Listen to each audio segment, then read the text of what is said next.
All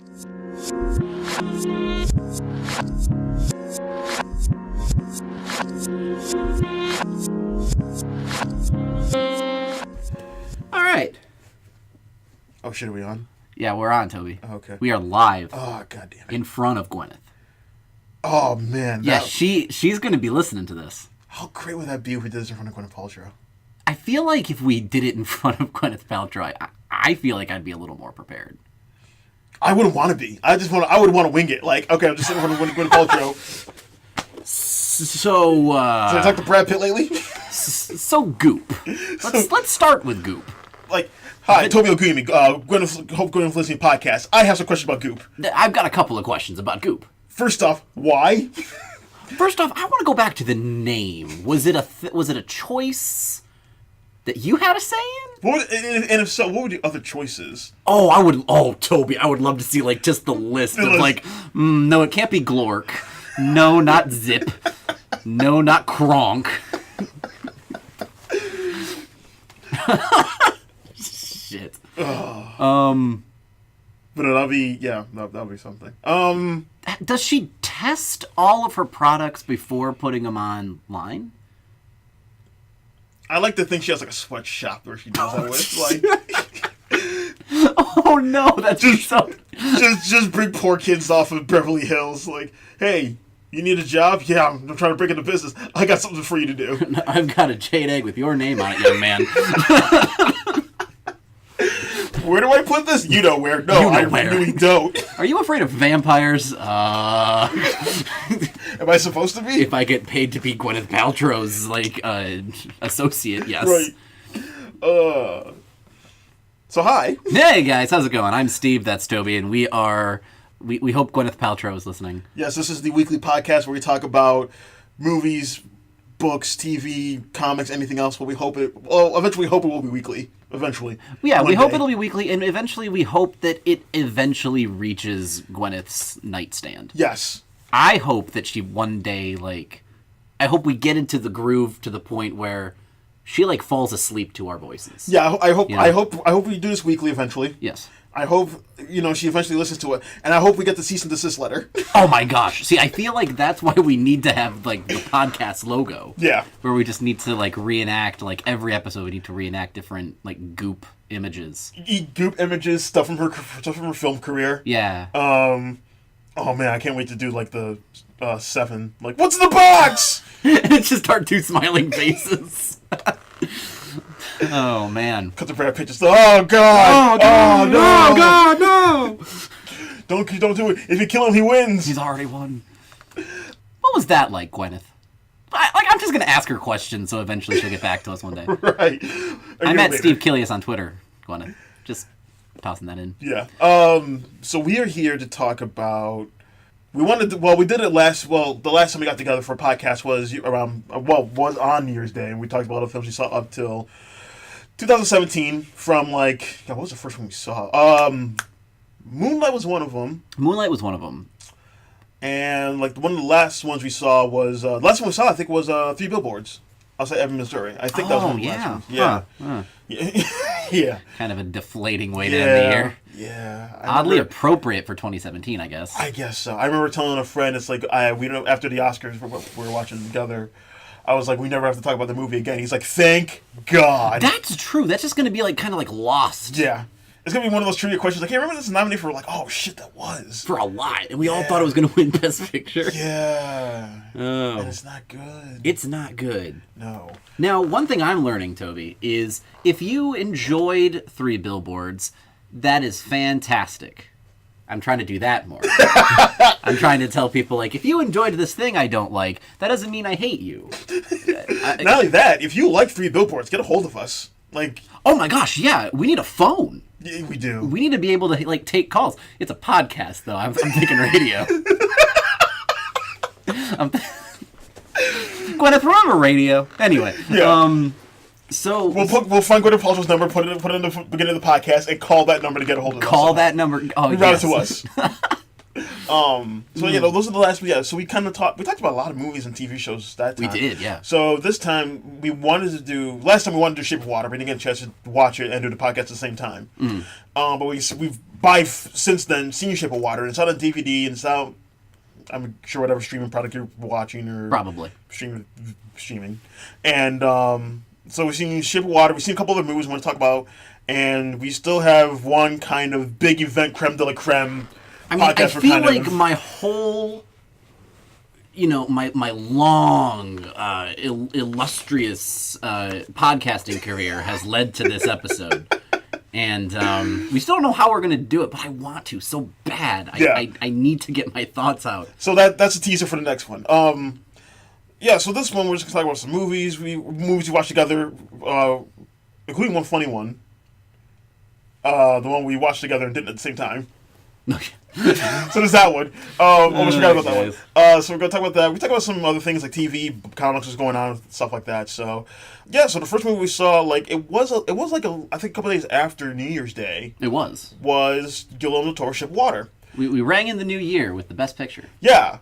Literal Best Picture, that won Best Picture at the Oscars. So it won Best Picture, Best Director for Guillermo del Toro, Best Original Score for Alexander Desplat, and Best Production Design, which I want to say Sarah Greenwood. I don't know. That's not right. Don't quote me on that. But I know 2 people won for the awards. So it won 4 awards. It was nominated for 13.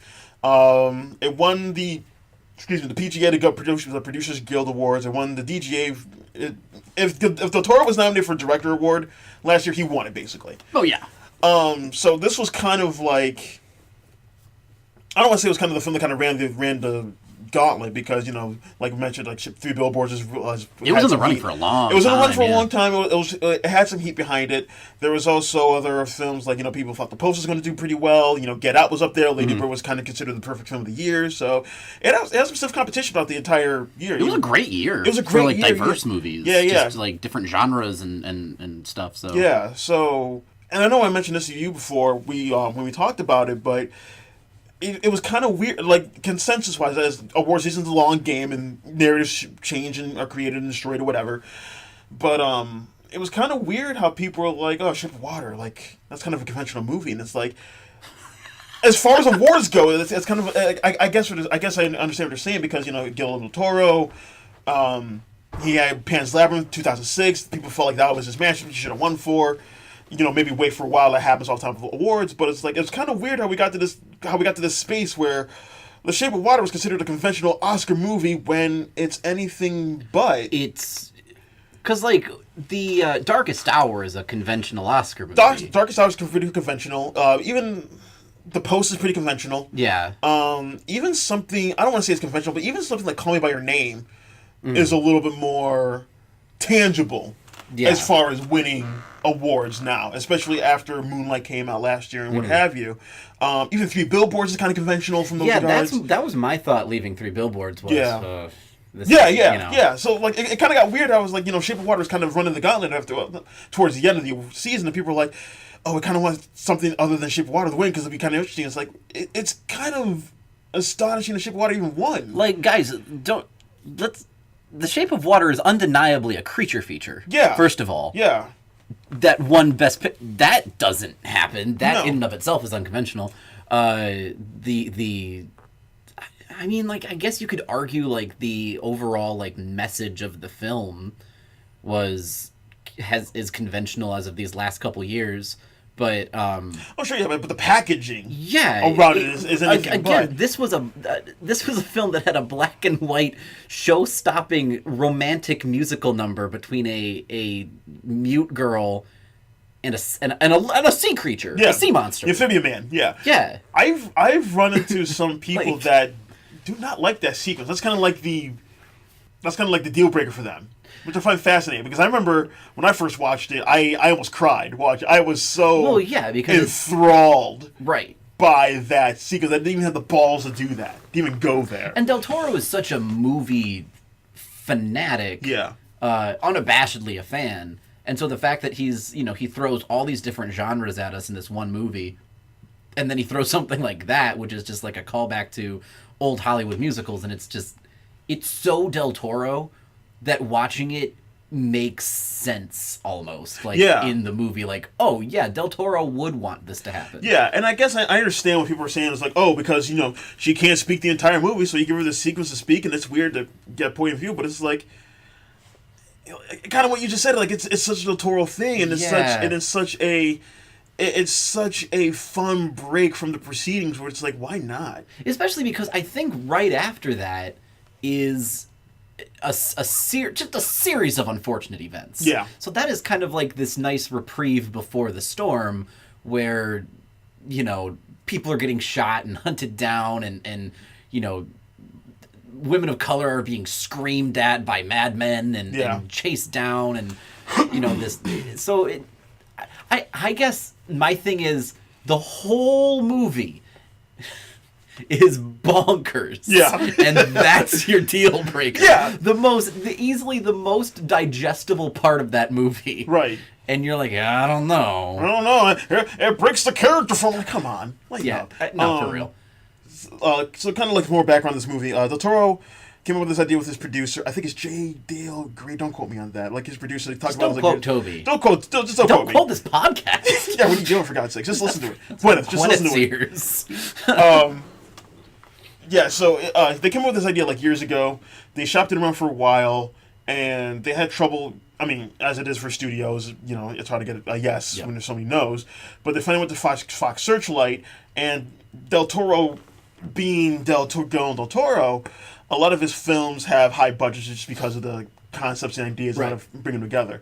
That's why he, depending on what went on with The Hobbit, he couldn't get The Mountains of Madness with Tom Cruise done. He couldn't do Hellboy 3 done because of the high prices. So studios had to bulk on that. So he went to Fox Searchlight and he's like, give me a number. And they said like 20. And he's like, and they kind of haggled, and they kind of settled on 19.5. So that was it. When you watch this movie, it does not look like a $19.5 million movie. I remember you told me that, and my jaw hit the floor because it's like, what? He must have spent every single penny exactly where it needed to be. And not only that, he brought it in under 19.5. He only spent 19.3 million, and then he gave the 200,000 back to the studio. So it's like, that's how efficient. You should see Steve's face right now. So here's the deal. First of all, Mountains of Madness is everyone's going to be fighting for it now. Oh yeah. And whoever's in charge of the Lord of the Rings, they're probably just bashing themselves in with a baseball bat. Like, wait, we could have done it for how much? Right. All we had to do was say so. Right. Oh well.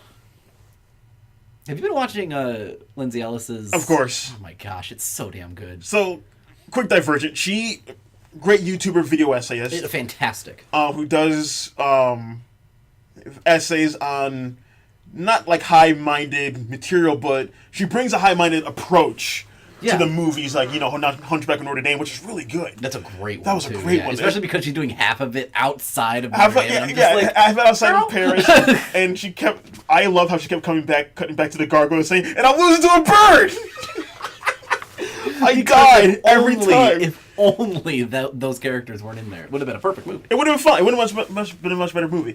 So you just talk about Hunchback of Notre Dame, Pocahontas, a lot of the Disney movies. She did a whole series on Transformers. Just breaking it down from like culturally, from male gaze, from like just kind of taking like pretty much your basic film studies syllabus and applying it to Transformers. It's amazing because again, Transformers they're not good. No, they're not good. But she had the balls to go, I need to know why these movies aren't good. Yeah, and not only that, I mean, she has mentioned many times, like, she kind of likes Michael Bay for the most part. And not only that, but it's like, I mean, someone like me could throw the movies away because it doesn't matter in the large scheme of things, but but for her, it's like, these movies make so much money. And there is such a firmament in our society. It is qualifiable to understand why. And I think that's why I like her so much, because she does bring a lot of intelligence and nuance and even academia to movies that are so like you'd never, they're disposable to a lot of other film critics and academics, but not to her, and it's really great. Anyway, she did like a 2-part series on The Hobbit, for the 3 movies on The Hobbit, and she went to New Zealand with a friend, which is incredible. Which is incredible. And yeah, she just talked about the history of like, you know, when the Toro came on, when he jumped off, when Jackson pretty much was strong armed to do the films, and it looked miserable. He looked miserable the entire time. Just stuff like the quality of production, adding like Evangeline Lilly's character, who was not in the books at all. But also saying, like, we promise it's not going to be a love triangle, and then doing reshoots and going, you're going to be in a love triangle. Yeah. And seeing, like, the faces of everyone on the set, like, during production of the first film, and then seeing the faces of them working on the second and third, it's just like, oh, man, I kind of want to give them all hugs. Yeah. You all look just miserable, as you should. Yeah. So yeah, kind of going back to Del Toro, that was one project, a litany of projects he didn't get a chance to do or jumped off or what have you. So he did this project, and he had in mind for the actors, he had Sally Hawkins in mind, he had Octavia Spencer in mind, Michael Shannon in mind. Oh wow! And God, who was the other one he had in mind? It wasn't Gwyneth Paltrow, was it? No, it wasn't Gwyneth Paltrow. Oh, Doug Jones, of course. Oh, who's kind of his go-to guy for his playing. The Michael B. Jordan to his Ryan Coogler. Honestly, yes, that's a good way to put it. So this movie premiered at Venice, the Venice Film Festival, where Del Toro won the Golden Lion over there. And that was kind of like, okay, here's kind of one of the big movies of the year. Mm-hmm. And it's basically set in 1962. Important. Time period is important. Time period is important in general, but time period is important in this movie. It's set in 1962. It follows a young woman named Eliza Gonzalez? No. Mm-mm. Esposito. Yes. Okay. Esposito, who is a deaf woman who is a janitor at a research science facility with her friend Zelda, played by Octavia Spencer. And actually, to be specific, she's mute. Mute. I apologize. Mute. Yes. Mm. So she uses the American Sign Language, and other people like Zelda, Octavia Spencer, and Richard. Why am I forgetting his name? Richard Jenkins. Jesus Christ. There we Richard go. Jenkins. Hey, man. You almost said Richard Spencer, and I'm like, yeah, that sounds right. Would have been a much different movie. I wouldn't have rooted for him as much. No. Richard Jenkins, who plays her neighbor, who's my favorite character in the whole movie. Yeah, so he plays a closeted gay man who is an artist who's down on his luck right now. But they work in this research facility, and the head of the research department, Michael Shannon, and Michael Stalsberg, who's a double agent as a Russian operative. Yep. They bring in the amphibian man that they got from South America, mm-hmm. and they start to experiment on him. And it's basic. The entire opening is like the beginning of Creature from the Black Lagoon 2, where they finally capture the creature, and they're like, we gotta take it to the thing to study it. Yeah. Only all the, square-jawed scientists, heroes you're supposed to be rooting for are just pricks. It's very much a deconstruction of white masculinity, especially in that time period when it's set in. Completely, yeah. And it is not subtle. No, it's not subtle at all. I mean, again, Del Toro's a lot of things. He can be subtle if he wants to, but with this, it's like, nah, this is the message. And Eliza she sees the amphibian man and starts to fall in love with it.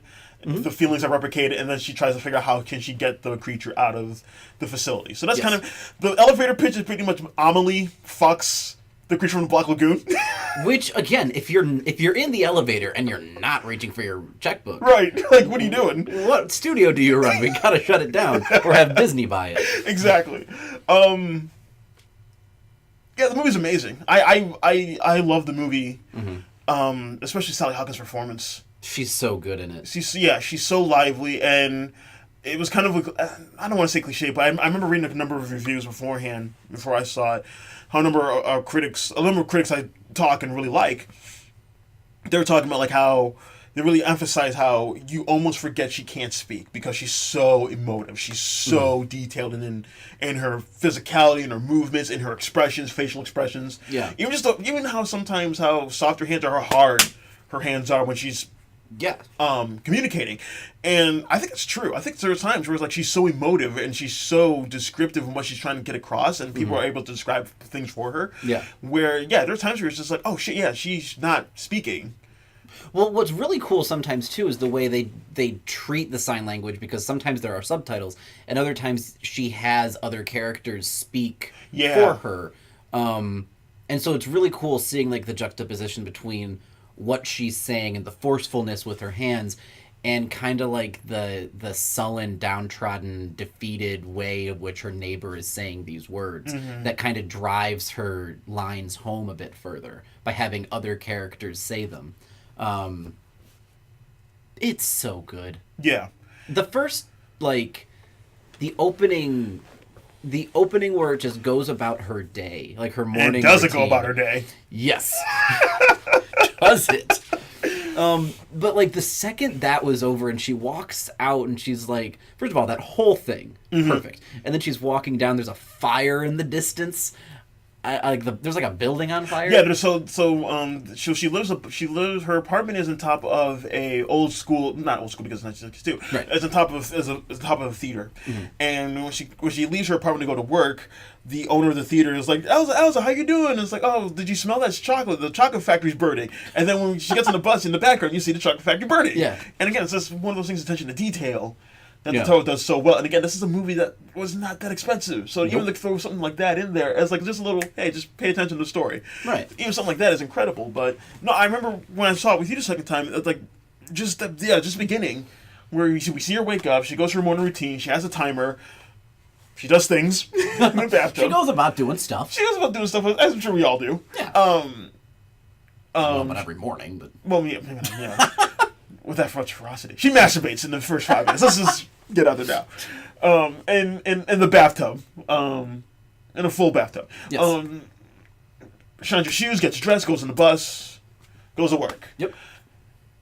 It's so immersive. Yeah. And I'm always someone who kind of always emphasizes story over plot.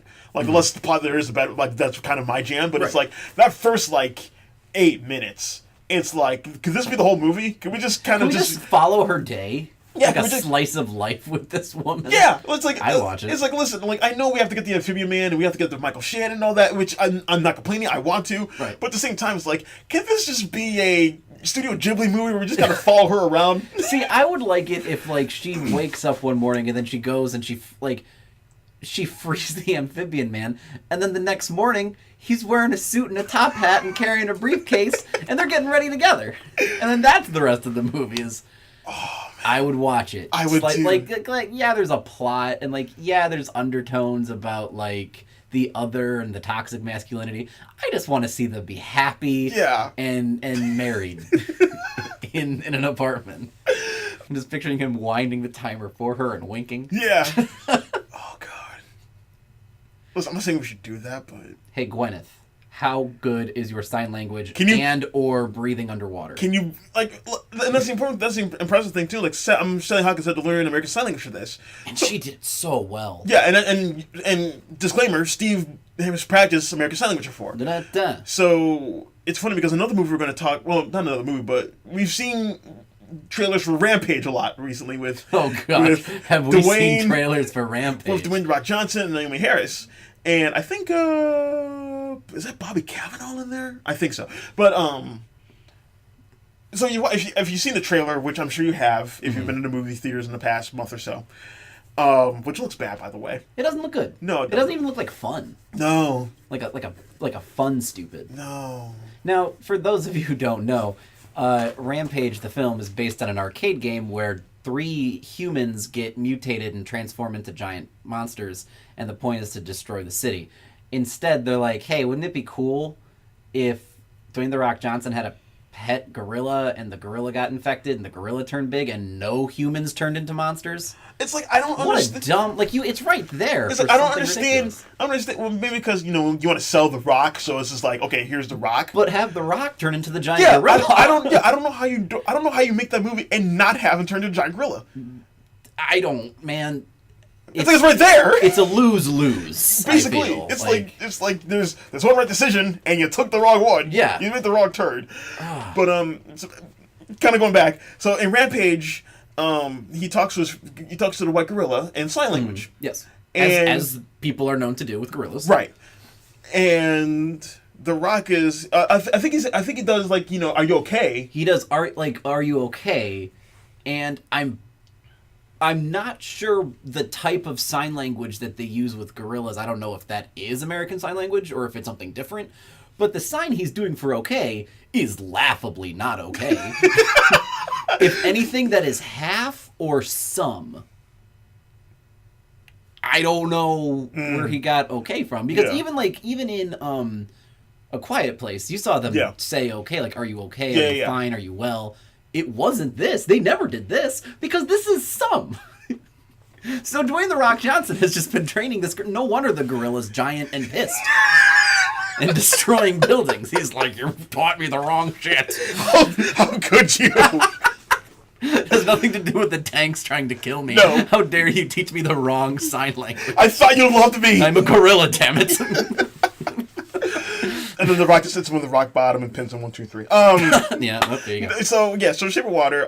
Sally Hawkins is amazing in it. Mm-hmm. Michael Shannon is. He's basically playing Michael Shannon, which again I love. Right. I consider Michael Shannon to be one of the top 10, 20 actors working right now. Oh, wow, okay. So he's up there, but yeah, he's basically just playing Michael Shannon in this. It's like turned up to 11. And turned up to 11. At least. And the last 15 minutes, he's basically playing a Bond villain. Which is great. Because like his fingers rotting. Yeah, he even has a physical deformity of a Bond villain. Yep. So it just kind of rips off. Yeah. And I like how... I even like how much Del Toro gives time to each character to develop them. Like, enough time for development. Of course, Sally Hawkins is the main star, but I mean, we even get development for Richard Jenkins' character, the artist. We get development for not much, but some. I mean, enough where we're kind of filling the gaps ourselves with Octavia Spencer's character. Michael Shannon is again, he is the antagonist of the story, but he's not a bad guy considering. Like he is. It's more like he is. You understand his position. He's a product of a lot of different, like the hardcore patriarchal society of the early '60s. Yeah. Where it's like you are you're the man, you're the boss. You have all this that you have to take care of, and if you don't, your ass is grass. Yeah. And it's like so because there's even that almost chilling and odd dressing down that he gets from the general, which to me is the most important scene for his character. Oh no, absolutely. Like, it's like I forget what he says, but it's like you're nothing, you're shit, and if you don't get this done, you'll be worse than shit. Yeah. And then he runs to the bathroom, washes his hands, and it's like you're gonna get done. You're gonna get done in 36 hours. Yep. You're gonna get delivered. And he's like just ran to himself in the mirror, and it's like that's kind of like how much it shows like that character, and even like how much pressure he's under, even in those regards. Yeah, but it's pressure to get the job done, but it's also pressure to he needs. You can tell that he is so emotionally detached from everything that's supposed to be important to a man in the '60s. Like he goes and he buys this super gorgeous car. Yeah, he doesn't give a shit about that car. He just needs to buy it because of his standing. Yeah, and then he sex with his wife is like painfully routine, but he's got to do it because he needs to be the man of the house. Yeah, and it's he has one goal, and that is finding and torturing and killing this sea monster. Yeah, and that's all he thinks about. But all the rest of the movie, he's like, I also have to do this to prove that I am above all of the others in this film. Yeah, and keep my position up here. Yeah, it's a type of villain, patriarchal, racist, misogynistic asshole villain that you don't really see a whole lot of getting that kind of attention to like this is toxic masculinity isn't natural, it's born, it's encouraged. And it's I don't know. I thought that was a really interesting aspect of his character. That I thought so. Inherently evil. Yeah, it's pushed upon him. Is someone mentioned like I want to see like the Lost City of Z prequel to this movie where he goes down to South America and gets the amphibian man, which is like, yeah, I kind of want to see that too. Yeah, that'd be great. Like that'd be interesting. Like I even like the detail with the character where he, Eli's in this other washing the men's bathroom. He walks in with a cradle prod that has some blood on it. Yeah, because he's been torturing the amphibian man, and he washes his hands first and then uses the bathroom and then leaves. And I remember your face in the theater. You're just like, what is he doing? Well, who does that? And then he tries to explain it by going, You could tell a lot by when a man washes his hands in the John. If he washes it twice, that means it's a sign of weakness. Yeah. And the whole time, I'm just giving the screen the most bizarre look. Like, what the fuck are you talking about? Who told you this? But again, like you said, that's something that's not natural. It's not born. It's just something that's festered into you. Right. And like even something as little as washing your hands twice, or even just wash your hands after you use the bathroom, is considered a sign of weakness. Yeah, or is I'll considered never get sick. And who cares if I shake someone's hand and I got piss all over it? Right. Manly men. Yeah, exactly. And it's such a peculiar detail. I really love that it was in there for his character. And especially because like he's talking like, the women in the bathroom look up to him like he's some sort of a glorious god. Yeah. But they're looking at him like the audience is, which is like, what's your problem? Not like that, but it's like, can you leave so we can finish our job? Can you please leave? I just washed that countertop, and now there's like amphibian man blood on it, and I gotta wash it again because you touched it with your knuckles and you peed after you washed your hands. I don't know what's going on. That character's a lot. I find him very fascinating. Just from, again, like we said, like time period's important. Just from the time period he's in, how that's cultivated, and then how it just kind of blazes through a path until in the last section of the movie. And so, I hate how he dies. I hate how, like, people don't know how to die anymore in movies. They're just kind of like. That's true. People don't really know how to die in movies. No, it reminds me of like when Marion Cotillard dies in the Dark Knight Rises, where she's in the van and like she's in the driver's seat and she's just like just falls with a wheel and that's it. Yeah, they die because like they die from script. Yeah, where it's just like death. From what? Dies. Not like that, but it's like this fall where it's like, oh, I don't really want to fall, but I know I have to. That's my mark. And, all right, and it's like, just kind of roll over. Yeah, basically, it is just like, all right. The one thing that I'm really impressed with this movie, again, technical wise, is, and I know people like Chris Tabley from Variety talked about like the cinematography of the movie, this is a gorgeous looking movie across the board. Yeah, it's gorgeous. Even the way it uses color, the way it uses greens.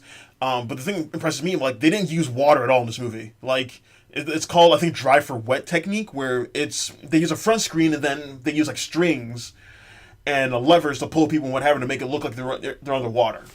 So again, that goes. What? Yeah.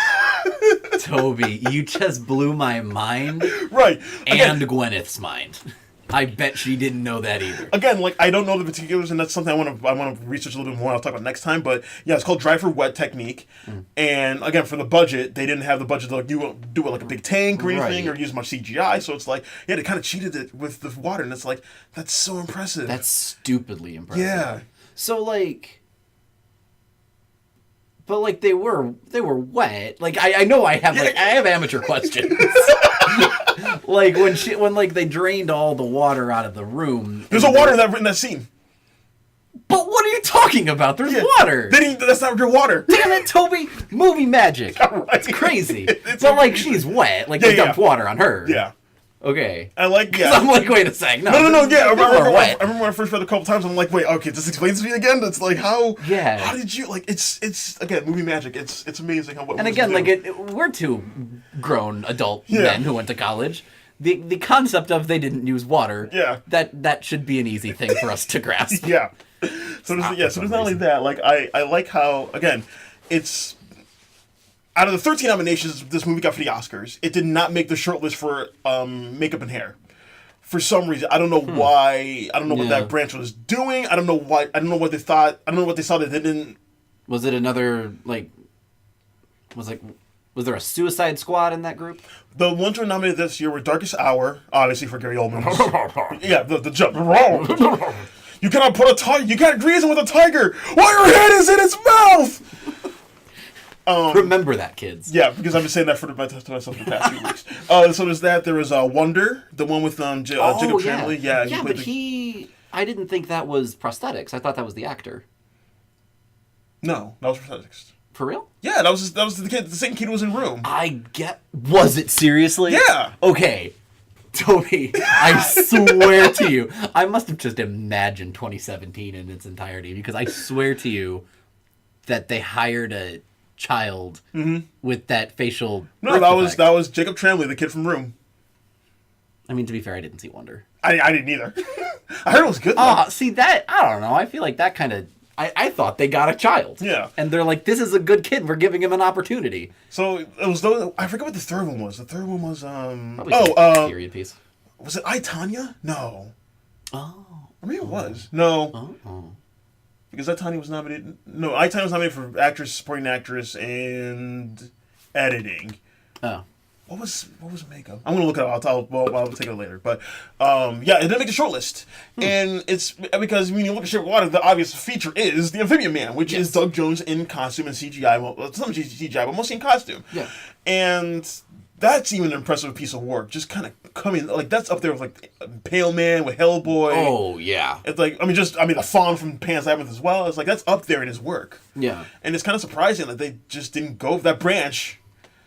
Didn't go for that. Now, do you think, because I don't know how the Oscars do this shit, but do you think they thought it was more like a Gollum situation where they're like, it's mostly CG, surely, and so we're just going to like pretend it's not a thing that exists? Yeah, maybe. That's a weird thing that they do. Yeah, just kind of completely ignoring that aspect. Yeah, maybe. Huh. But I just like how one aspect that Del Toro really emphasized of the Amphibian Man was his ass. I mean, he does shoot it very lovingly. He does shoot it very lovingly, and the Amphibian Man has a nice ass. But he's just like, hey, it's got to be curvier. It's got a pop more. It's got a pop more. And he even talked to his daughter and his wife, and it's like, what do you think of the ass? He's like, gotta, they're like, gotta break it up. Hey, honey, go to bed.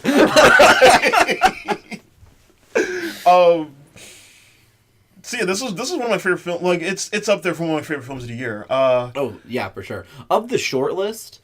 Of the nominees, I mean, for Best Picture, that was the one that I wanted to win. Okay. And it was the one, I guess, that I felt had the most chances of winning. Yeah, especially because if you look at the preferential ballot for the Oscar for the Best Picture category, that's the one that like either a lot of people didn't hate. Yeah. And even if they hated it, they're like, I don't hate it. Maybe it'll be like number 6 or 5 on the list for me. Like it wasn't anything as decisive like a 3 Billboards, or it wasn't anything just like I'm not sure about like The Post or Darkest Hour. But it was kind of in the middle, or maybe high top middle, and I think that again that really helps. Yeah. Once you go further into the process with the preferential ballot, so I think that's what helped to win the PGA and Oscars as well, because they had the same voting system. But no, it's good. It's really good. It's pretty good. I just love the fact that it was a movie it's a monster movie. It is a monster movie. No, absolutely. And it won Best Picture. Yeah. That tickles me. Yeah. Tickles me, Toby.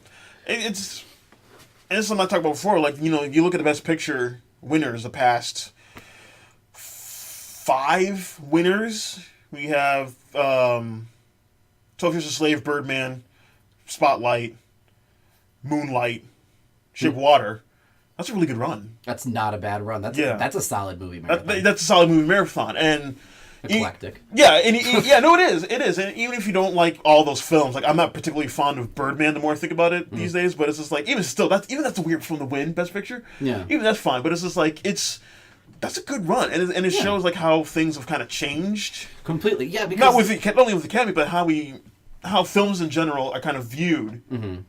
And how they're like how different ones are not just nominated to get people to watch, but they're nominated with a chance to win. Right. Because I feel like back in the early 2000s, if it was the same lineup of nominees, it would have been Dunkirk or Darkest Hour. Right. Because those are like the safest. Like these are important films. Yeah. Instead of like this, we can branch out to what is the definition of an important film. Yeah. Or just a good film. Or just a good film, yeah. Why, And even like in the early 2000s, like before they changed this calendar to have the Oscars earlier in the year, in February, March, around that time, unless the Olympics were playing with like this year, it got pushed back to April. But it's like 2000 was Gladiator, 2001 was A Beautiful Mind, 2002 was Chicago, 2003 was. He is not looking at his phone, guys. He's just doing this. He just knows it. And 2003 was Lord of the Rings: Return of the King. All those films are films that people, that's not that good of a lineup, honestly, in my opinion. But it's like those films people saw. Yeah, they saw them. Like, you look at the box office, those are like some of the best. I mean, especially with Return of the King. Like, Which I'm still happy that one won, because that's the third in a big budget fantasy franchise. Yeah. Yeah. That won. I don't know. It's interesting. No, it is really interesting. That doesn't really happen. No, it's not. And I like how they kind of have they kind of like, yeah, we can wait. We can Yeah. wait. We go with this for the kind of this fire We're franchise. saving our best for last. We're saving the best for last. But it's like when you kind of look, again, this is something we talk about all the time as far as like the monoculture, quote unquote, goes, or like how things are fractured and what's going on in our society now as far as like content, art, whatever, what have you. There's just not that much people watching movies anymore. At least going to theaters. Or at least, especially going to theaters. And when you do, turn your phones off. Yeah, we'll get to that later. Like, for God's sakes. No, we'll get to that twice actually. Yeah. But yeah, so it's like even like when you look at those movies like Gladiator and Return of the King, like people saw those movies, and even now it's like I don't know, like you look at the box office, like stuff like Moonlight, which to its budget had a huge box office, but it's like it only made like I don't remember the number off the top of my head, but it's like compared to like other films, it's like not many people saw that movie, right? Or or even like even Get Out, not many people saw, and from my personal experience, or even Shape of Water, like that's something like they would see later on in DVD or whatever. So it's just like. It's kind of interesting how the Academy and the Oscars are kind of moving away towards like, oh, this is the biggest movie is going to win Best Picture Director, and that's it. Like that was in the 50s and 60s. Now it's just kind of like they're kind of going a little over the place. Where it's like, no, this is a good movie, it won, and it has good messages, and we like it. Or this is someone's due, so we're going to give it to that. Or this is an important movie, we want to give it to that. Like there's different reasons now, right? Instead of just being like, okay, what does the ticket say for the box office that wins? Yeah, completely. So, or even like how in the around like 2007 through 2012 or whatever, where it was movies no one saw. Yeah. Which I think they kind of learned like, oh, people won't watch the Oscars if they're movies they don't care about. Right. Ooh. Fine, I guess we'll nominate Interstellar. Was Interstellar no one of them? Oh, who cares? But yeah, Shape of Water. A lot of really great messages about the people in our society who've slipped under the cracks. How important they are, the stories they have to tell, what they deserve. Yeah. They deserve love. They deserve jobs. They deserve respect. They deserve love. So, and it's great. They deserve to be heard as well. They deserve to be heard, yeah. And I even hate to ask this question, but it's just like, because I know that same narrative again, where it's like people are like, oh, he just won this because he didn't win for Pan's Labyrinth.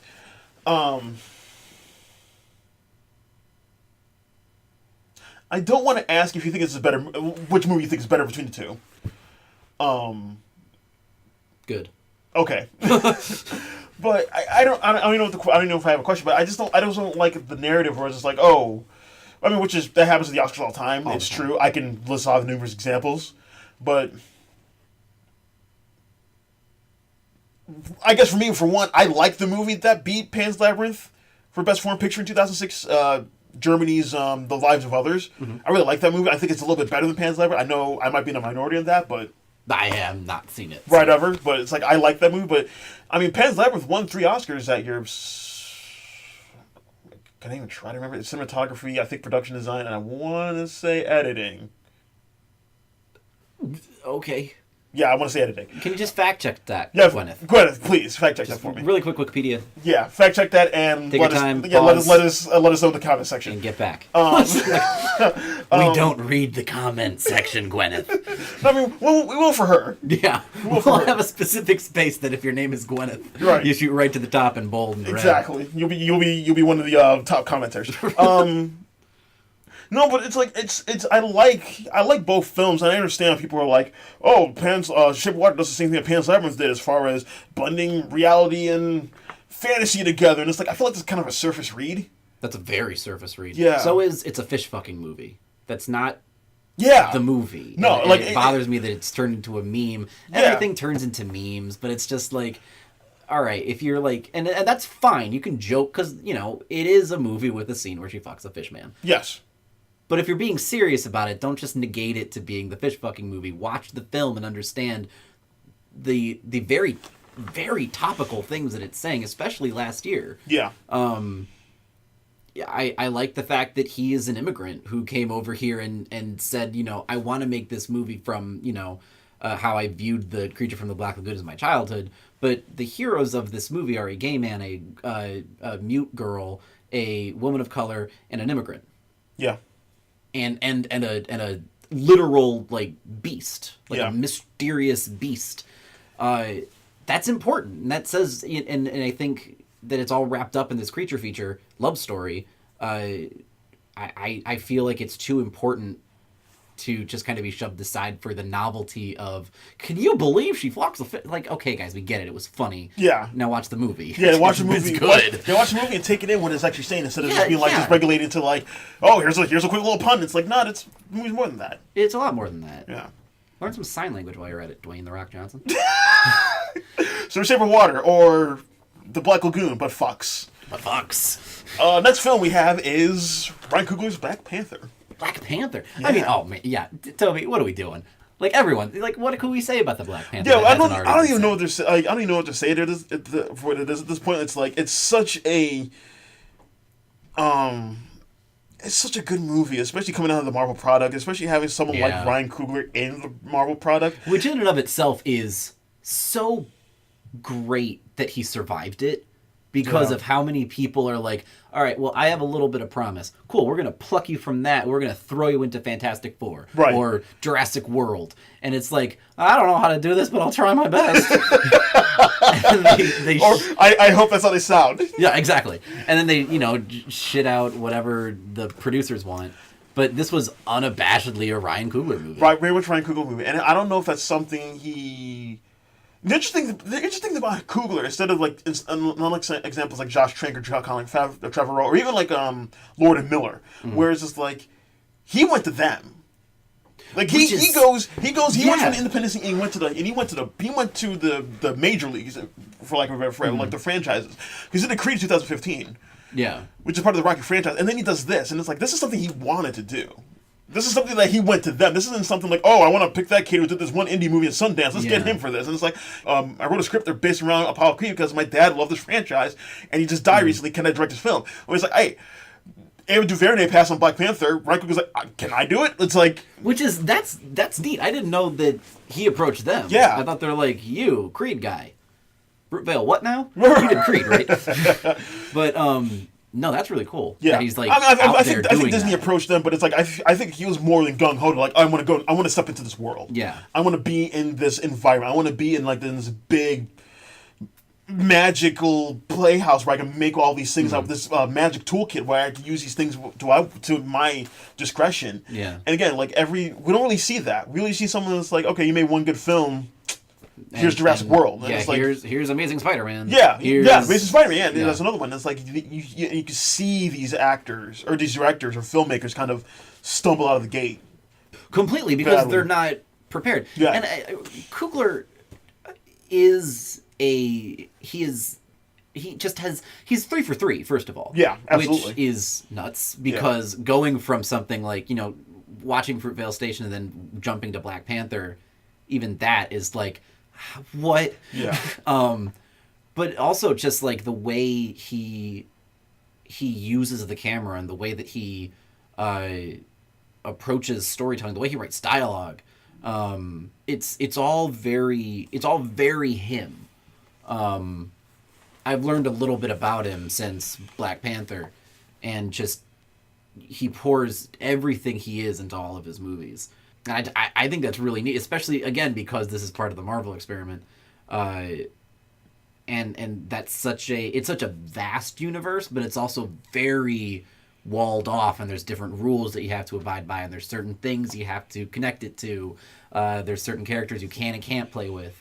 And the fact that he was able to take Black Panther and turn it into create one of the... if not the best villain that Marvel's done in the past 9-10 years. 2 of the strongest female characters in the Marvel Cinematic, like hands down. There's no contest.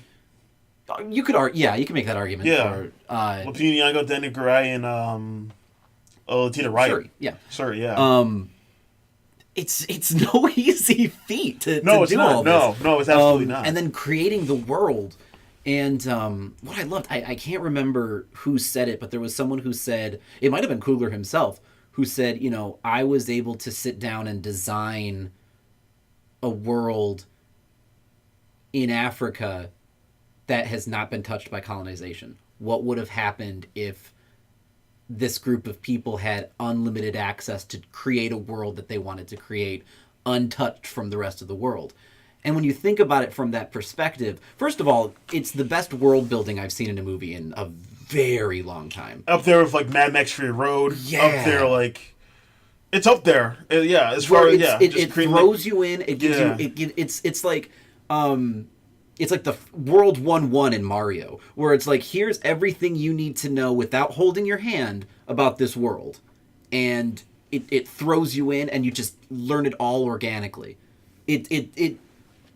I remember walking out liking it, but the more I think back on it, it blows my mind that this movie was made. And I think that's kind of the key with this film, because a lot of Marvel movies and a lot of superhero movies in general, especially the modern ones, are very disposable. Yeah, you just kind of walk in. Okay, I liked it. What's next? Yeah, TV show. Yeah, I mean that's what the Marvel Cinematic Universe is. It's basically TV in public. Right. And yeah, it's like, because I feel like I kind of supposed to say, oh, it's good, it's really good, and then the more you think about it, it's like, oh shit, no, this movie's doing a lot of things on a lot of levels. Yeah. That you're just not expecting or even considering when like until you step out and just think about more. Because this film allows you to think, and I don't know. And there's so much thinking that you do after the fact. I remember it was T'Challa and I can't remember the name of his girlfriend. Love interest. I don't know, unfortunately. But Who plays the character? Yeah, they were sitting on a cliff and they were just talking about like, what are we going to do about Michael B. Jordan? Like, what are we going to do about this guy who just came in here? And at that, that scene, which we've seen in a billion other movies, I'm sitting here like, they are like, this is a movie where every major character is still talking in a thick accent that is not American or British, Southern. And with the budget and the scope of it, the fact that was something that I was able to like sit down and watch. Yeah. I don't know. That kind of blew my mind a little bit. Yeah. Like a major Hollywood blockbuster that was just, this is all set in Africa. I don't know. It's something I've never seen before. Yeah, even that, where it's set in Africa, because there's not a lot of movies set in Africa in Hollywood at all. Yeah. Even if it is like maybe it's like a small part of the movie, but no, this is set pretty much in it's Africa. it's like America's version of Africa. True. You know. I mean, it's Wakanda, it's not real, so it's like that's Right. going to be in place, but still, like just even the fact where you have the fashions inspired by different cultures and tribes around. And every single tribe had its own unique look. Yeah. Every tribe in the big Wakanda. climax in the war, it's like, I can distinguish between the tribes that I was introduced to. That in and of itself is very un-Marvel-like. Right. My favorite thing to tell people when they say, like, oh, I've seen Black Panther, my favorite thing to tell people, because I get the same reaction every time, is to tell them that the main fight between Killmonger and Black Panther takes place on Underground Railroad. Yep. And every time I say that, they're like, oh my god. I did when you first told me. I'm just like, ho. It's And like and again, like it's, they have a black filmmaker, two screenwriters who are black. Coogler co-wrote this. I forget the other screenwriter's name, unfortunately, but two black men who co-wrote this. So to have something like that take place, yeah. And again, unfortunately, the final fight is kind of like any other Marvel fight. It's like right. You can't distinguish what's going on sometimes. Like it's too choppy. But again, even just the metaphor though. Yeah. Of two black men fighting an underground railroad. One is a king of an African nation that has not been touched by colonization. Another man is the product of colonialization and a deep tragedy that was affected because of the other country. Right. To have them fight, it's like, come on. Yeah. This movie's working on. This movie's like playing chess. We're all just trying to figure out what tic-tac-toe is. Yeah, it's really good. Yeah.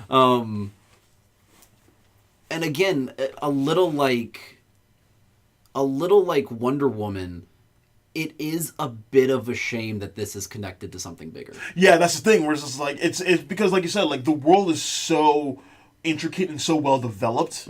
That's kind of like the one niggling thing where it's like, oh, this has to interact with the rest of the universe now. Right, and we are going to see more of every character from Black Panther, really, in Infinity War. Yeah, because a lot of that takes place in Wakanda. So, Thanos comes to Wakanda eventually, and, Captain America's there, Black Widow, Winter Soldier, like, they're all there. So we're going to see a lot more of them, but it's just like, at least Black Panther has the advantage of being in the Marvel Universe instead of the DC Extended Universe. The dying or dead DC Universe, because apparently, Matt Reeves, who did the latest War of the Planet of the Apes trilogy, they're doing production of Batman right now, and apparently it's going well. So okay, I mean, I did like the Planet of the Apes movies. Yeah, so like considering what the hell's going on with Ben Affleck as Batman and Ben Affleck's back tattoo. Yeah, Gwyneth, can you ask him about that? I'm sure you can. It's like a bird? It's like a phoenix. It's a giant phoenix. It's specifically a phoenix. Yes. Oh no. Yeah. That's what they saw. Because it's not a new tattoo. Like, it was shown, like, people saw it years ago, but they just assumed, like, oh, it's a movie role. That's what everyone was saying, like, oh, and it'll fade off eventually. Then he was at the beach, and it's like oh shit, that's a long production. What did it reshoots? What did it reshoots? Oh my god, that's real. That's a real I love Jennifer Garner's response, like, oh, bless his heart. Bless his heart. She's such a southern. Can we talk about Jennifer Garner real quick? Let's talk about Jennifer Garner real quick. One, she is single, so I need to brush up my resume and send it in because Jennifer, if you're along with Gwyneth, Jennifer, you're listening, I am on the market. That's true. Two, her Instagram is so adorable, it's amazing. Aww. Like, she had a pet chicken who died recently. No, listen. Okay, she had a pet chicken named Regina George that she would read stories to. And it's like, I almost don't think this woman exists. No. Like, do we have proof that she was actually married to Ben Affleck? Like, because she seems too, like, unscathed to be with Ben Affleck. Yeah. Who's just Ben Affleck. It's Ben Affleck, yeah. One thing I can say about Ben Affleck, there's a reason David Fincher cast him in Gone Girl. Yeah. There's a specific reason why he's in Gone Girl. But it's like, no, Jennifer Garner's awesome. Well, I didn't know that about her. I have to send my condolences. Yeah, to unfortunately the past chicken. The passing of her chicken. Yeah, but no, Black Panther's great. Yeah, Black Panther's great. It's fortunate it's in the Marvel DC universe instead of the DC universe, but it's like, we gotta talk about Michael B. Jordan. Oh my gosh, yeah. Someone I think it was David Uzumeri on Twitter that I follow. He's a comic book writer. Not writer, but he's like an analyst, and he writes about comics and stuff like that. And I think I saw from someone had a picture of Killmonger, because if you remember his costume of like the red, the blue long sleeve and everything like that, someone's like, he looks like Vegeta. Yeah, yep. And it's just like, and I think Uzumeri was like, these are two black men in their 30s. That's gotta be on purpose. Well, because then Michael B. Jordan's Twitter for a while was just him being like, I unabashedly love anime. Oh, yeah. And then some fucking asshole was like, because he's like, yeah, I grew up with Dragon Ball Z, I grew up with Sailor Moon, I grew up with Gundam, and some asshole's like, those are pretty mainstream anime, and he's like, motherfucker, and he just goes on into like, he goes deep, like aficionado deep, like not released outside of like Kyoto anime. And I'm like, Michael B. Jordan, just no. So yeah, I mean that could have been conscious. I think it. I mean, considering how smart Coogler is with his filmmaking, I think it is. And I think we talked about this before, but like, you know how big not just anime in particular, but how big Dragon Ball Z is, the franchise, Dragon Ball Z, GT, Super, and all that stuff. Like how big that is within the African American community. Yeah. So it's just like, I feel that like that, because I remember I was like, his costume looked familiar. Like I didn't snap it in my mind at first. And then I saw the picture, like, oh shit, he's Vegeta. Oh yeah. Well, especially because like his character is like, I'm the rival and I'm the natural born king and I'm here to take the throne, and I'm just like, when I found that out later, I'm like, oh, I really want to revisit this movie. Yeah, exactly. And watch it through the lens of this is Vegeta challenging Kakarot for Earth. Exactly. I'm gonna kill all the puny humans and make way for the Saiyans. Yes. No, that's just fantastic. But no, I agree. Like, one thing I love, because I feel like Coogler modeled Killmonger very much on himself. Like, this is learning everything about him. It's very much like he's almost a vehicle for what Coogler wanted to say in certain points. Yeah, and that was something I remember watching the movie. I was like, he's basically, yeah, Coogler's basically his avatar. Yeah. Or Killmonger's basically Coogler's avatar, where it's like he's from Oakland. Mm-hmm. He like a lot of African Americans, they don't have a conscious connection to Africa because slavery. Right. And he goes. Coogler went to Africa for the first time to write this movie. Killmonger goes to Africa to become the king of Wakanda. So it's just like there's a lot of similar, and even the anger of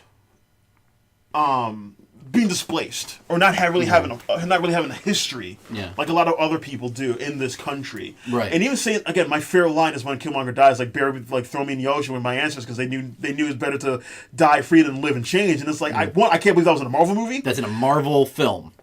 That's in a Marvel film. Oh my Disney. Disney. That's in a 4-quadrant movie where kids are watching this. Said by the villain to the hero. Yeah, and it's just like. Yep. And it's like I feel like that line kind of not only sums up, but that kind of encapsulates a lot of feelings that a lot of Black people do have as far as like, oh, our history was taken away from us. Yeah. And this movie kind of just says it in one line. It's just like, it's fantastic. It is fantastic. And the way Michael B. Jordan just plays him it's so like. He, first of all, because he is who he is, he commands every scene he's in. Yeah. And when he's playing up against, Claw,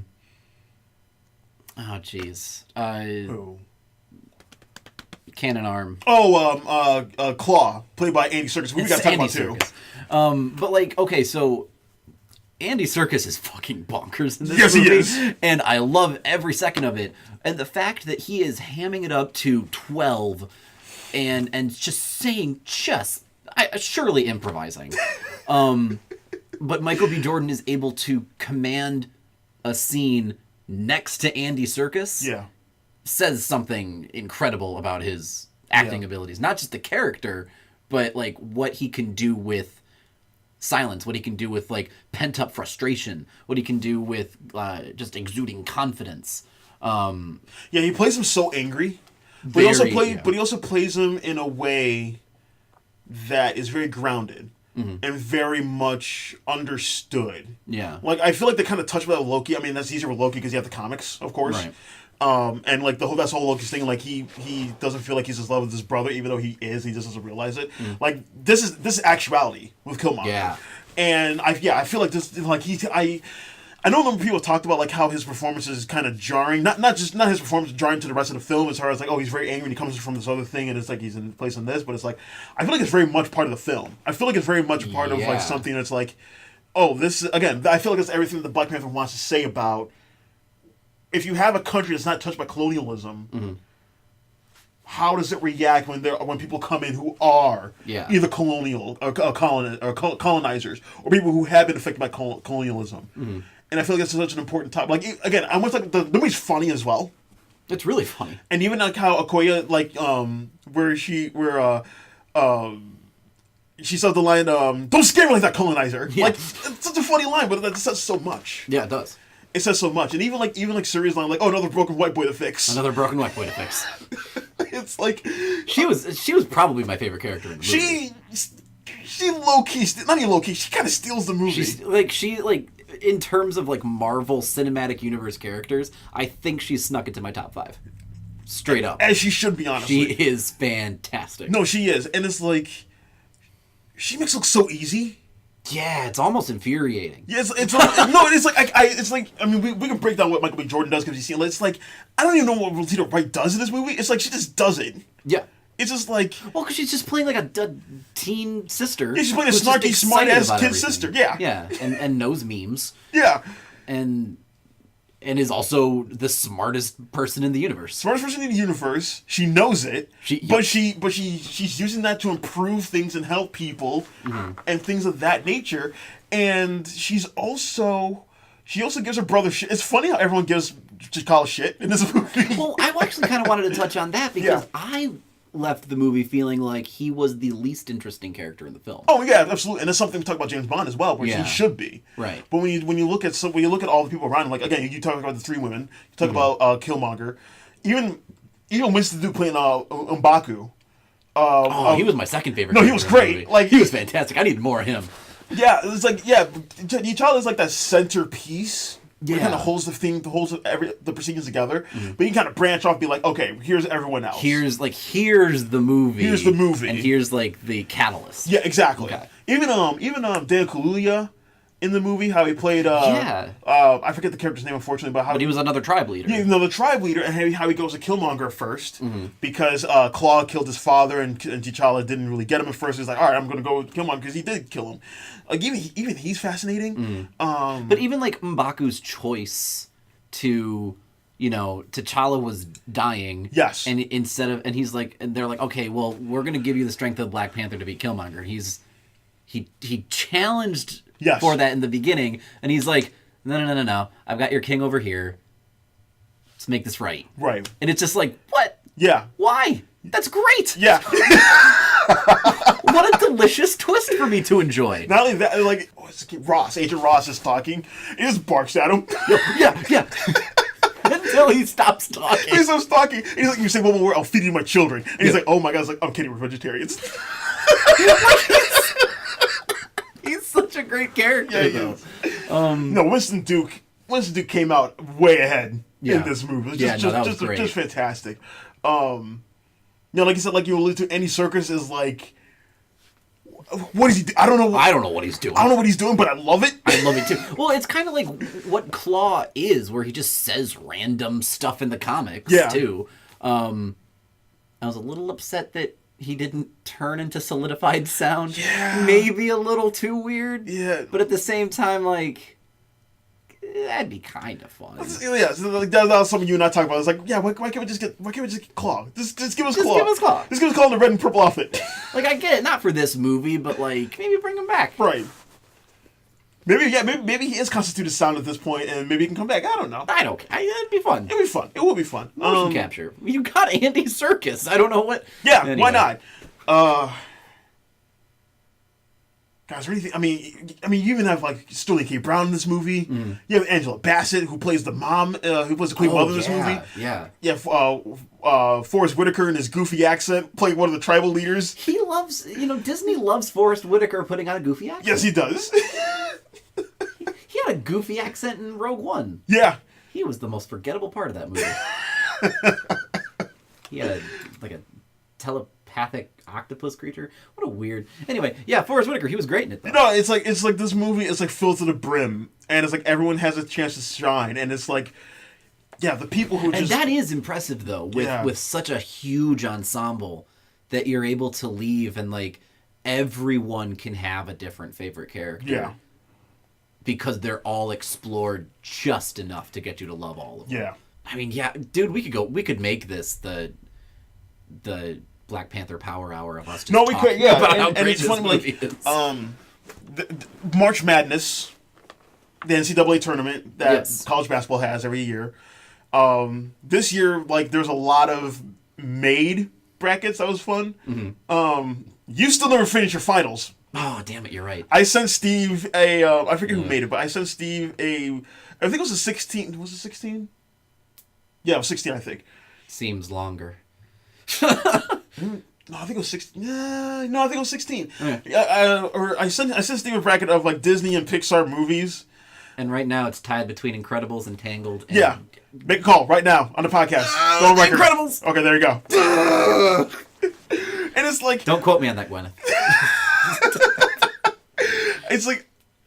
That was fun. I did a bunch of them myself, and I found one that Christopher Tapley of Variety did. Mm-hmm. He did a superhero one, the superhero movies of like everything from like the Marvel stuff to like Blade 2 to Batman Returns to oh god, what was one crazy one in there?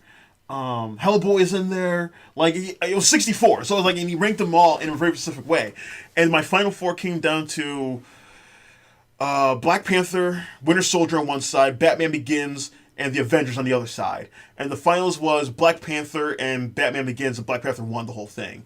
And it's just like, again, that might be because I've seen it recently. That might be biased just because it's a black movie, but it's just like I feel like Black Panther's really up there as far as superhero movies in general. Yeah. But that's what I like about I get a kick out of this. Like after Wonder Woman came out, you saw a bunch of girls doing the thing where she's clashing the thing together. Yeah. And now, you've got a bunch of black kids going around with the Wakanda Forever. And it's a very similar thing. Yeah. And just the fact that, kids are going to grow up seeing Wakanda the same way, like, fucking white kids grew up thinking about Hogwarts, where it's like, this is like, that's the magical place where you want to go. Yeah. And like how girls are like, Themyscira is the magical place. It's, to me, I get like, this warm feeling in my chest where it's like now they have this thing that they can, that will inspire them, and they can like want to go to and be a part of this thing. Yeah. And two movies that did that, kind of, 1 year and then the next year. Yeah. I think that's really neat. No, it's amazing. It's incredible what happens when you make movies that are inclusive of other people. It's so Toby, I just never thought. Right? Like I still don't understand, Gwyneth, why a white man couldn't have directed both of those movies. But oh well, I guess we'll just give chances. I guess we'll give chances to other people. But I think that's what it is, though. Like, we talked at length about what Patty Jenkins did with Wonder Woman just because of her perspective, and what Coogler does with this movie based on his perspective. Yeah, it'll be even interesting, like, with the Wonder Woman sequel, because that will be more of Patty Jenkins. Yeah, it'll be more people taking a step back, being like, this is your thing. Like, Zack Snyder won't be involved. It will be more disconnected from the universe Probably, than it even was. Yeah, and even, like, I know a lot of people are kind of... I know some people... It was a really decisive casting decision to have Kristen Wiig as Cheetah, but even I think that's fun. I'm excited. I have a couple of feelings on Kristen Wiig. I think it's an inspired choice. I'll be really interested to see what she does with it. Especially if they're kind of going with the new version of Cheetah, where she's a were-cheetah, where she transforms into Cheetah. It's not just a killer woman in a cheetah costume. Although... I'm not saying no to that. Well, because you just want a Batman Returns sequence where she just goes crazy and chops up a... I mean, hey, I kind of do too. Yeah, I was going to say, like, is that wrong? Oh, that's actually fine. No, so it'll be really interesting to see how how Patty Jenkins kind of alludes a little bit more towards that story. Maybe alludes a little bit more of maybe homosexuality, maybe more femininity, maybe just more craft the story of her own self, and see where it kind of goes from there, and then... Yeah, to kind of have Cheetah as a female villain as well. Yeah, that's who can go toe to toe with Wonder Woman. Right. That'd be great to see. And I'm really interested to see what that looks like. I'm excited to see that too. Because I know we talked about how Chris Pine and his boys very much had shared screen time with Wonder Woman in the first one. Almost a lot. I mean, I really like Chris Pine in the movie. Oh no, he's fantastic. He's fantastic in the movie, but it's like it felt like a little bit too much. Yeah, almost like the studio was like, we have to kind of ease our way into it. Yeah. Which was I appreciated about Black Panther. Claw is gone before the halfway point. Yeah. And Ross doesn't need to be there at all. He's a whipping boy, basically. He's just like, do this and whatever. But so I appreciate the fact that it was like, this is weird. Does this make you uncomfortable? Go fuck yourself. I think this is something we talk about all the time, where it's like with Marvel, like they're playing with house money at this point. Yeah. So it's like, it's not like, like who's gonna say no, really? I mean, we've had 2 Guardians movies. Right. There's been 3 Thors. There's like 3. Like 3 Thors, and the last one was Toby. Now, did I imagine that movie? Because a while ago I was rethinking about Ragnarok, and I'm like, this is a fucking bonkers movie. That movie happened. Like, we have 3 Thor movies. We have a Hulk movie that they don't even talk about anymore. They don't even touch it. Yeah, it's like it's like Marvel at this point can pretty much put anything on screen and people will watch it. Right. Like even Ant-Man, which is like. But even that made money, so it's like whatever. Yeah, but it's exciting that both Wonder Woman and Black Panther made bank. And Yeah. it's like, okay, sequel time. Yeah. More of this. So it's just good. It's good. I just want to say my bracket real quick again. I have Black Panther and Winter Soldier on two sides of the Final Four. That was a hard choice. I almost had Winter Soldier winning. It's like Winter it was like Soldier's this a close. great movie. Winter Soldier's amazing. Yep. It's so rewatchable. It's very rewatchable. Like I watch, like it's on FX all the time, and it's just like it's just one. It's like you can just easy slip in. Yeah, it's great. That came out of nowhere too. I loved it. Yeah. Where it's just like, first Cap is really good. He was all right in Avengers, and then it's like, by the way, here's like the best Marvel movie made yet. Yeah. Just out of nowhere, and it's a Cap movie. Yeah, I think it's Cap and Black Panther. Those are the ones up there, and then Avengers is up there as well. Just considering they made that shit work. They somehow. made it work. Yeah, That's still impressive. It is. It really, especially the last fight. The last fight in the city is really impressive. It is. Thor Ragnarok's up there now. I still put the first Iron Man up there. First Iron Man, yeah, you got it. I mean, even if you take away the fact it's the first one, yeah, it's a really interesting movie to watch as well. It holds up really well. Just how low scale it is, and well acted and everything. What's next, Toby? Next is Thoroughbreds. Oh yeah. All right. You want to tell the story?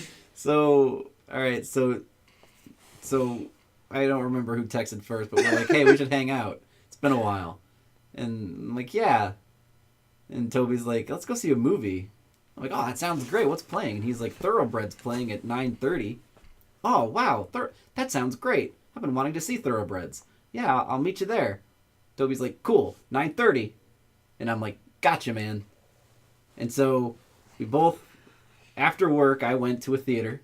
And I bought my ticket for the 9:30 show of Thoroughbreds. And I'm sitting down in the theater. And I text Toby, and I'm like, I just got in. Whew. And he texts me back, yeah, me too. I'm looking around. There's no one else in this theater. And I'm like, hey, Toby, I think we went to 2 different theaters. Yeah, I did the same thing where it's like I texted him, it's like, yeah, this guy here, and like I saw his text, yeah, me too, and I was like, all right, there's a couple over there, and there's another person there, and I'm here. Just kind of looking in the aisles. Yeah. Just like, after a while, I'm just like, okay, whatever. I'm just watching the movie. Fine. And then, I think, and then after the movie, I saw my phone, and I saw your text, and I was like, oh my god. And I called you, it's like, yeah. Hey.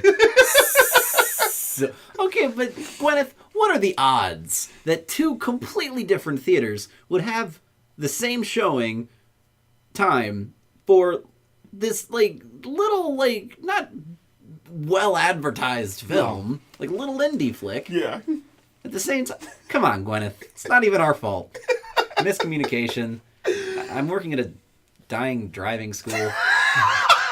Life's a little stressful. I got confused.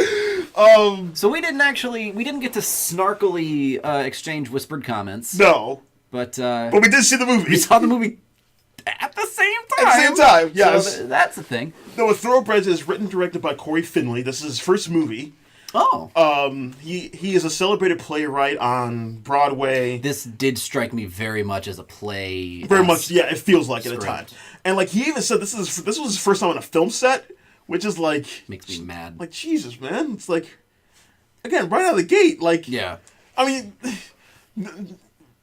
you could be a film set depending on the size or the scale, whatever. But it's like a film set's a film set. But it's like they'll never be on a film set at all. At all, and just be like, all right, I can direct Anton Yeltsin, sure. I can shoot Anya Taylor-Joy's lips flawlessly.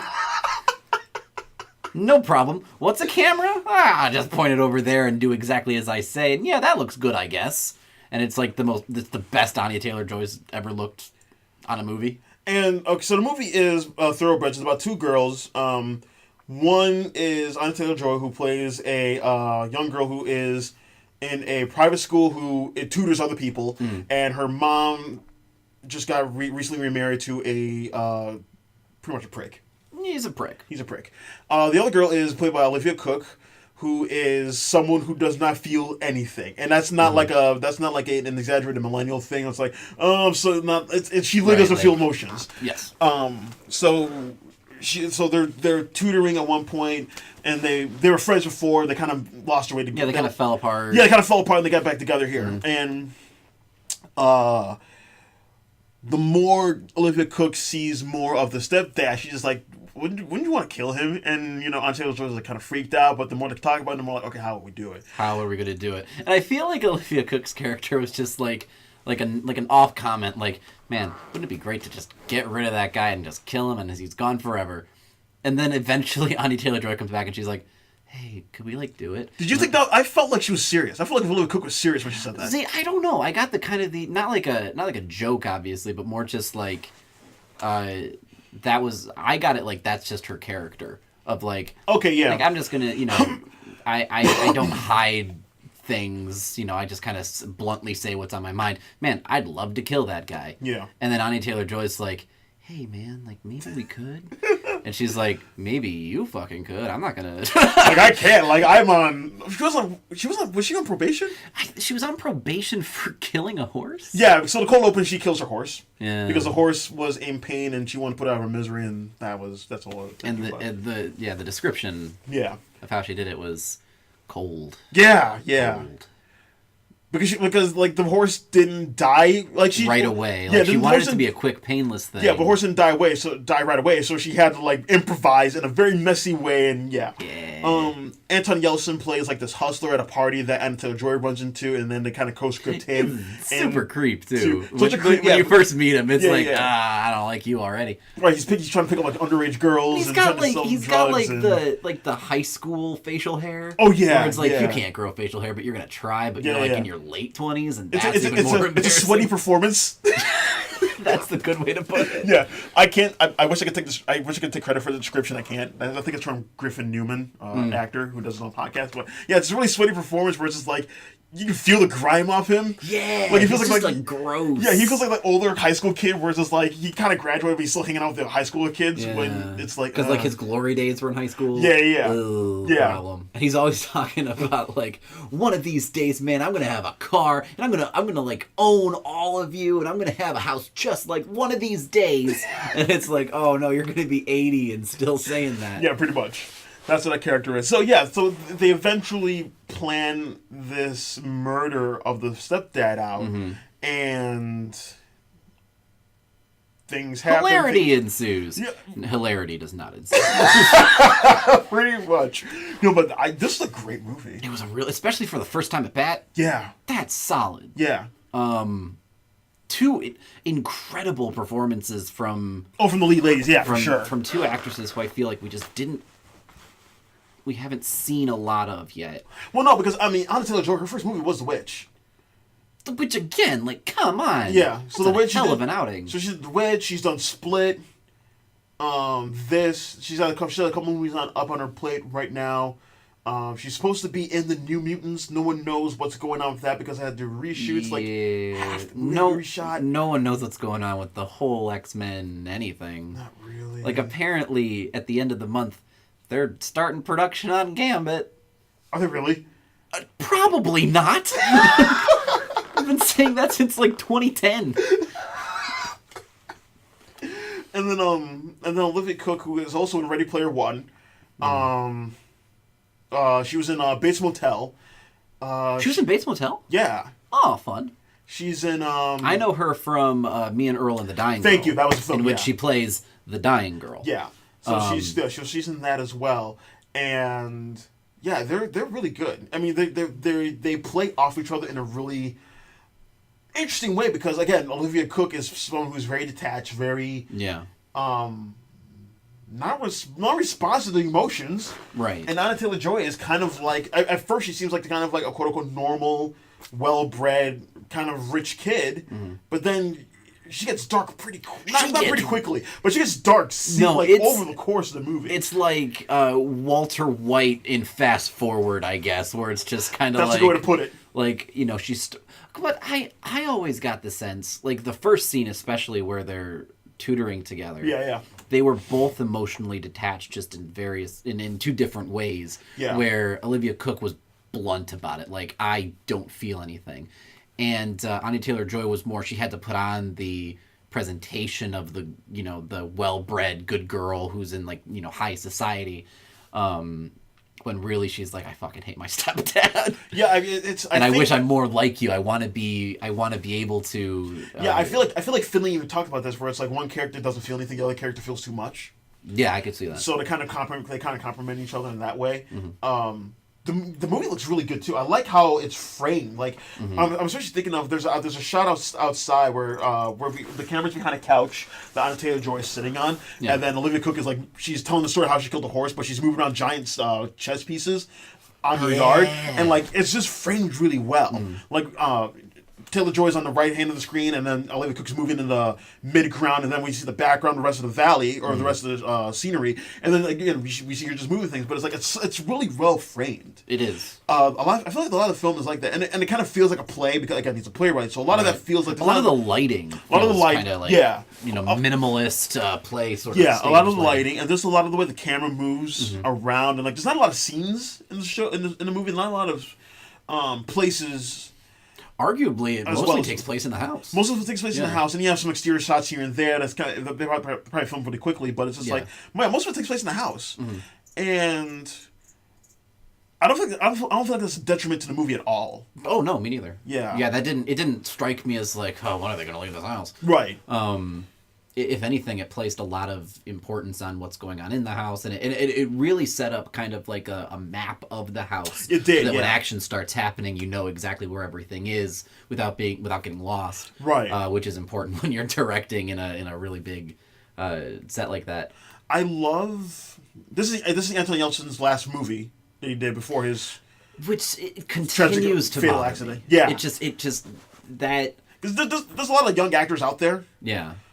Almost so much so you almost forget like some of them and you kind of mesh them together, but it's like he was kind of like, oh, he like if he kept going, he kind of had like more roles like this and kind of broke out. Like he could have been something really special. Well, especially because before, you know, he got roped into Star Trek, but he did Green Room, which he was really great in, and then he did this, and it's like, man, imagine if when you start to think like, you know, what could have been, you just kind of get bummed out. Yeah. But I love his character and the role he plays in the movie so much. It almost reminds me like 70s movies, like movies in the 70s, like new Hollywood movies, because it's like he doesn't really have much of an impact at all. No, not really. And I appreciate that, because a lot of movies these days, if you have that character, he has to play some role. He has to do something, like he's got to be a part of like the killing somehow. And it's like, no, he just left. He just left, and then he does reappear. He does reappear, but it's just like, oh hey, we run into you again. Did you ever do that thing? Yeah. Oh, I mean, I heard about what happened. Yeah, I'm sorry. But it's like, there's no, like, he's like, it's just like a great character spot, and he leaves. And then he leaves. Yeah. I appreciate the fact that he leaves. I do too. Instead of, because, like, we do have kind of like the building of tension when you see, like, you know, the yard lights going on and off, and the dad is about to inspect it with the fire poker, and you're like, oh, we're about to get a big old fight. No, he just books it, because that's what the character would do. He'd chicken out. Yeah. Because he's all talk. And even the fact where it's like, even the lead up before that, where it's like the very tense confrontation between him and the two girls with the gun and everything. Where he's like bleeding profusely from because Olivia Cooke knocked him out with the lamp. It almost reminds me of like Harvey Keitel in Taxi Driver, where it's just like, here's someone, you know him instantly, you think they're going to have a big impact, and they don't, but that leaves even more of an impact that they don't have an impact. Yeah. And I love that. I love that this film did that. Right. No, yeah, it was great. And his performance was really just slimy and just really distinct. Despicable. Yeah. It's unfortunately, that's going to be his last one, but it was like, that's a good way to go out on. Yeah, but it also sucks because that's a great, like, career launching point too. No, it is. No, it is for sure. Yeah. So it's a double-edged sword there. Yeah. I liked kind of talk about what we mentioned before. Like, I don't know who the cinematographer is on the top of my head, but that crew knew how to film Anna Taylor-Joy. Like, she is, and I was telling you, like, leaving The Witch, she just has like a miner's face. minor, like, 17 and younger face. No, she does. She looks really young. So when they're shooting her with, like, you know, and you know, she's wearing, like, this gorgeous dress, and, like, she's got immaculate cleavage, and, like, here's her hair, and here's, like, her flawless lipstick. Like, I'm not kidding when I say that the cameramen are like, hey, lips, focusing on that. We're going to spotlight on the lips. And it's just like, man, she is gorgeous. I feel dirty for saying it. She's what, 20? She's 23 or 23? something. Okay, and it's she's like, she's up there. Consciously I know, but subconsciously I'm like, don't do that. No, but like even aside from the attractive nature. Yes. I mean, she's a very beautiful woman, young woman she was born in Argentina to American parents, so. I remember I was reading an interview a while back where she's like, I feel like I don't feel like I fit anywhere because I feel like I'm Argentinian and American. I live in England as well, so it's like I'm all over the place. Oh, yeah. But it's like, no, this film really kind of, there's like one shot, like really one extreme close-up of her. Mm-hmm.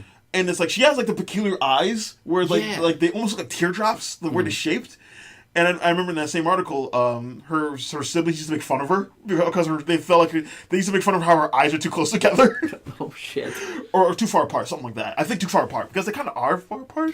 But they're big. They're very big. Her defining feature. No, absolutely. Yeah. But it's like this film just really kind of like there's this close up shot of her, like again you say the lipstick and the eyes and the lighting and the hair, and it's just like I think it's like a white background and it's like that's it. Like again, we talk about this all the time as far as movies go and what have you. It's like when the particular movie starts, there's like an it factor. Yeah, I feel like that shot was like, okay, that's it. Yeah. That's I feel that too. Yeah, that's the showcase for her. What's good about her career launching right now is that you know with those close-ups, she's good at emoting with her face and with her eyes. Yeah, but she can be better at it. Because a couple instances where it was just like, you know, because she is shot so lovingly, there's a couple instances where it's like, okay, just give me a little more nuance in the face, like emotion-wise. But again, she's early 20s. She's got a whole career ahead of her to perfect that. I'm just glad that it was her and Olivia Cooke because I am like, from their first movies, I was on board. Yeah, I think they're really talented, and they only have room to grow, and I'm super excited to see what they can continue to do. No, yeah, especially because I've seen a lot more of her just because I watch Bates Motel and things like that. But yeah, I think Olivia Cooke, she could be something. She could be really, really something. Yeah, like I got stock. Like completely. Yeah. I am on board with whatever these two actresses do. Okay, so I'm just looking at Anna Taylor-Joy's filmography now. She was in Barry, the biography of Barack Obama in college. I think she plays... Really? Yeah. I heard it was really good. Huh. I think she plays a girl that he goes on a date with before he meets Michelle Robinson Obama. Other than that, Marrowbone, whatever that is, I don't know. Hey, that sounds like a young adult novel. Yeah, it does. Glass? Everyone's got one. Oh, Glass, the sequel to Split. Okay. Oh, okay. Yeah. Still haven't seen Split. I haven't. It's Shyamalan. I can't. Probably. Can't won't do it, man. Can't do it. Probably won't do that. Yeah, she was born in '96, so April. Oh, her birthday's like in what? 5 days. Hey, Gwyneth, wish her happy birthday for us. On Goop. Front page. Happy birthday, Anya Taylor-Joy, from the goopiest crew in the world. Oh my god, that's our tagline. I mean, the goopiest crew in the world. So Thoroughbreds is really good. Yeah, it's good. It's really good. I enjoyed it a lot, especially like this guy's first movie. Yeah. Awesome. Yeah, he's on my radar. Yeah. No, absolutely. It'd be really interesting to see what he does like in film next. It'd be interesting. I'd be really interested to see like what is like some of his playwriting was in the past and what he kind of does in the future from here on out. So yeah. Watch him be like, "Hey, do you want to direct Fantastic Four?" Oh God. This is getting kind of long, so we're gonna split this into 2 parts. So this is part 1. Lucky you, Gwyneth. Lucky you, Gwyneth, if you get 2 of these. So the second part is going to be about our last 2 films, Annihilation and A Quiet Place. So come back and listen to that, and we will see you guys later then. Bye-bye. Bye, Gwyneth.